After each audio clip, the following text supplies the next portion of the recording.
میرے نبی کریم علیہ السلام نے ایک دن صحابہ سے پوچھا بتاؤ بہترین عورت کون سی ہوتی ہے؟ کون ہوتی ہے؟ آکسفورڈ کی پڑھی ہوئی جی، پنجاب یونیورسٹی جس نے ایم فل کا مقالہ لکھا ہو، پی ایچ ڈی ہو جس نے پی ایچ ڈی کی ہو نمل یونیورسٹی سے، ایک کراچی یونیورسٹی کی ڈگری ہولڈر ہو کہ باہر سے ایم بی بی ایس کر کے آئی ہو، کون افضل ہوتی ہے؟ کہ یا جو اچھی گفتگو کرے، نماز پڑھے، عبادت کرے وہ افضل؟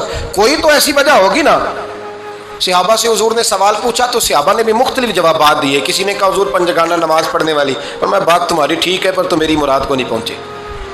ایک نے کہا یا رسول اللہ صلی اللہ علیہ وسلم پردہ کرنے والی، فرمایا بات تمہاری ٹھیک ہے پر تم میری مراد کو نہیں پہنچے۔ ایک نے کہا حضور با پردہ عورت، فرمایا بات تمہاری ٹھیک ہے پر تم میری مراد کو۔